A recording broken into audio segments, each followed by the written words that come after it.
E aí, se você quer se frustrar, é juntar a falta de conhecimento de inglês com a falta de tempo para estudar e se preparar. Aí, gente, olha, não tem como fazer milagre. Definitivamente não tem como fazer milagre. E sabe o que é o pior de tudo? Eu acho que esse relacionado ao nível de inglês é o mais óbvio, o que mais pessoas acabam caindo assim. Cara, é algo tão simples de resolver que eu vou chegando às vezes à conclusão de que nós criamos as nossas próprias frustrações, sabe? Mas, vamos lá, não temos tempo a perder, direto ao ponto, são 7 dicas para você que vai fazer a prova do TOEFL esse ano ou alguma outra prova de proficiência em inglês. Eu acredito que essas dicas vão se aplicar. E a primeira delas, anota aí o que eu vou dizer para você. Se você não tem nível, você precisa ter tempo. O que eu quero dizer com isso? Nível de inglês. Se você vai fazer uma prova de inglês, minimamente você precisa ter uma base ali de conhecimento. O que seria o ideal para fazer uma prova? O ideal é que o seu nível de inglês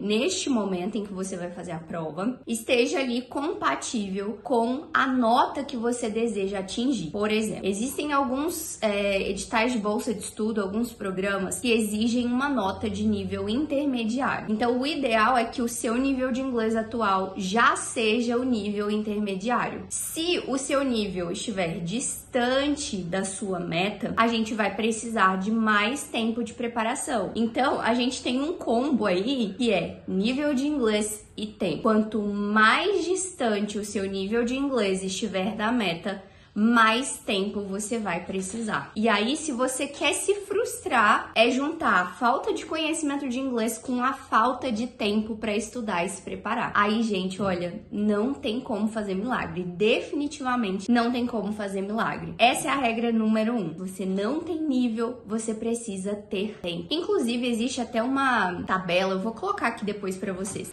que diz mais ou menos quanto tempo você levaria em horas para sair de um nível de inglês para o outro. Por exemplo, do iniciante para o básico, do básico para o intermediário. É claro que isso não é uma regra. O tempo que você vai levar depende muito da qualidade do seu estudo, dos materiais que você utiliza, do número de horas ali que você se dedica, enfim, tudo isso pode influenciar. Mas é uma base aí para vocês entenderem o que eu tô falando. Quanto mais alto o nível de inglês eu quero atingir, mais tempo de estudo eu vou precisar. Isso é comprovado. Esse segundo, eu tô olhando aqui no computador a minha lista, eu vou começar lendo a mensagem que eu recebi e aí eu falo a dica pra vocês. Gabi, tenho reparado que tenho mais acertos dos exercícios disponibilizados pela internet, por exemplo, o YouTube, do que alguns exercícios disponibilizados pelo TOEFL. Qual é a minha dica? Os exercícios gratuitos na internet, muitas vezes eles não são atualizados e muitas vezes eles têm um gabarito um pouquinho duvidoso. Isso significa que você não pode buscar material gratuito? Não é isso, tá?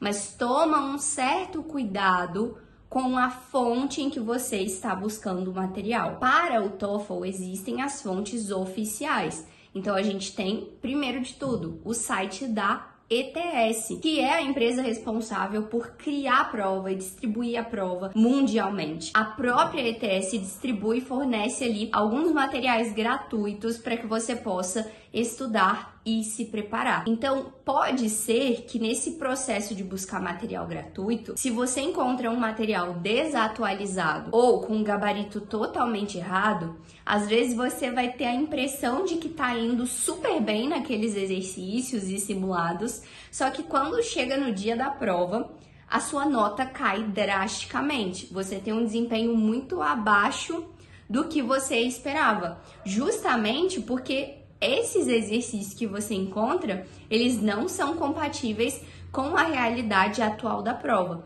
Então, toma um certo cuidado. Dica número 3. Fazer simulado na véspera da prova é a pior coisa que você pode fazer. Eu preciso que você entenda que os simulados, eles têm algumas funções muito definidas. A primeira função de um simulado é te apresentar a estrutura da prova, te familiarizar com a prova, porque se você ainda não teve contato com a prova, por meio de um simulado você consegue entender exatamente como é a estrutura, estrutura, o tempo, formato de questão e etc. Segunda função do simulado é justamente avaliar o seu ponto de partida. Qual é o seu nível atual hoje? Qual seria a sua nota se você fizesse a prova hoje? Por isso que no método 677, que é o curso avançado preparatório, né, completo, a primeira coisa que eu dou para vocês é um simulado completo, justamente para a gente entender qual é o ponto que você tá se fizesse a prova hoje e qual é a distância, digamos assim,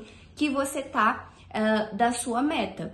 E a terceira utilidade de um simulado é acompanhar a sua evolução durante a preparação. Então, o simulado feito no final do curso, ele vai te mostrar o quanto você evoluiu em relação ao primeiro simulado que você fez. Então, fazer esse simulado no final aí do período de preparação é justamente uma forma de te mostrar o quão perto você tá da sua meta ou não. Se você estiver distante ainda da sua meta, não é recomendado que você agende a prova. Por isso que fazer um simulado já tendo a prova agendada, um dia antes da prova, é a pior coisa que você pode fazer. Imagina você ter pago aí quase R$700 para fazer uma prova e descobre no dia anterior que a sua nota ainda tá, ó, muito distante da meta. Não vai dar tempo de remarcar a sua prova. Então, antes de agendar a prova, faça um simulado, avalie qual foi aí o seu avanço, se você já está próximo da meta, e aí sim você vai agendar a sua prova. Nossa, essa aqui eu acho que é campeã de desperdício de dinheiro. Se você, ó, escuta isso que eu vou dizer, se você não quer desperdiçar dinheiro fazendo a prova, presta atenção nisso aqui. O que vai fazer você aumentar a sua nota, aumentar o seu nível de inglês, é o seu estudo e a sua preparação, não o número de provas que você faz. Então, não me invente de fazer provas em seguida. O que que isso quer dizer? Tem gente que faz assim, ó, fiz a minha prova hoje, não atingi a minha nota, o que que eu vou fazer? Eu marco a prova para daqui 2 dias. Aí não atingi a nota daqui 2 dias. O que que eu faço? Marco mais uma prova para a semana que vem. E nessa aí de marcar a prova várias vezes em seguida, eu já recebi mensagem de pessoas dizendo que fizeram a prova até 5 vezes estudando sozinho e só depois que conheceram ali o meu conteúdo, o meu perfil, é que de fato entenderam como estudar para a prova, fizeram a prova e atingiram a nota. Para você ter noção, hoje é dia 2 de janeiro de 2024. Nesse momento, a prova passou por um reajuste e está custando R$ 692. Sabe quanto ela desperdiçou fazendo a prova 5 vezes seguidas? Mais de R$3.000. Se não me engano, 3.000... Eu tinha feito aqui os cálculos, tá? Mas acho que uns R$3.400 por aí. Então, assim, não faça a prova várias vezes seguidas. O que vai aumentar a sua nota não é fazer a prova em seguida, é de fato entender o que você errou e moldar ali a sua preparação estrategicamente para que a gente possa atingir o score meta. Essa é a dica número 5. Na verdade, ignora, viu? Era a dica número 4. Agora sim a gente vai para 5. Dica número 5. Não, 10 dias não é tempo suficiente para se preparar com qualidade para uma prova. 10 dias talvez dê tempo de você entender como funciona a estrutura da prova, quantas sessões, qual o número de questão, algumas dicas e estratégias, mas certamente não é tempo suficiente se você precisa estudar o conteúdo de inglês, desenvolver as habilidades cobradas e de fato ter uma preparação completa, como aquela que eu ofereço no método 677. Então, toma um certo cuidado. Eu trouxe aqui até uma mensagem também, deixa eu ler. Como seria um curso intensivo de 10 dias para me preparar para a prova? Gente, 10 dias definitivamente não é tempo suficiente. E assim, eu usei esse exemplo de uma mensagem real que eu recebi de 10 dias, mas eu tô falando de 1 semana, 2 semanas. Lembra da primeira dica? Quanto mais distante o seu nível de inglês está da sua meta, mais tempo você vai precisar. E muitas vezes eu sinto que as pessoas que fazem esse tipo de pergunta, elas têm consciência de que esse tempo não é suficiente, mas às vezes a gente fica querendo se enganar aí. Então, vale a pena ficar de olho também para você não criar o próprio buraco, não cavar o próprio buraco para se afundar. Essa aqui, eu acho que muita gente já caiu nesse erro. A dica número 6, que é fazer simulado, tá, ó, muito longe de ser uma preparação completa. Isso tudo porque o simulado, ele é um recurso para você estudar, ele é uma ferramenta. Eu vou te mostrar ali como praticar tudo aquilo que você aprendeu. Só que para isso, você precisa também de domínio e conhecimento teórico. Existem vários conteúdos de inglês que são cobrados na prova e a gente precisa ter domínio desses conteúdos. Existem habilidades que são avaliadas na prova que a gente também precisa desenvolver ali durante uma preparação. Então, o simulado é uma das ferramentas que a gente tem para uma preparação eficiente, mas ele tá, ó, longe de ser suficiente para uma boa preparação. Então, se você tá por aí caçando simulados e achando que vai ser suficiente para estudar e para atingir uma boa nota, eu preciso te dizer que não é suficiente. A gente precisa também do estudo teórico, do desenvolvimento de habilidades, de interpretação de texto, inferência de vocabulário, muitas coisas, técnicas de leitura e tudo mais. Dica número 7, para fechar com chave de ouro. Quer queira ou quer não, você, como é que eu digo isso? Quer você queira ou não acreditar nisso.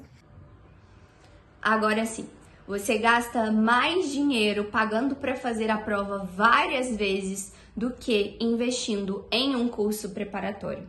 Para você ter noção, eu dei o exemplo de uma aluna que tinha feito a prova 5 vezes sozinha, se preparando, antes de investir em um curso preparatório. Hoje nós temos cursos preparatórios de até R$ 97. Ela fez a prova 5 vezes, ou seja, ela gastou R$ 3.400 fazendo a prova, sendo que depois de pagar R$ 97 por uma preparação específica, ela atingiu o score meta. Então, às vezes a gente perde muito tempo, grana e energia tentando organizar um planejamento de estudo, tentando achar material adequado, enquanto às vezes a gente poderia estar investindo aí R$ 97 em um curso preparatório. Inclusive, vou deixar aqui na descrição o meu Linktree, tem todas as informações sobre cursos preparatórios e tudo que você precisa saber para se preparar com qualidade e eficiência para a prova. Se você gostou desse formato de vídeo, deixa aqui o seu like, já aproveita para se inscrever no canal e se inscreve aí e ativa a notificação para você não perder os próximos vídeos, tá bom?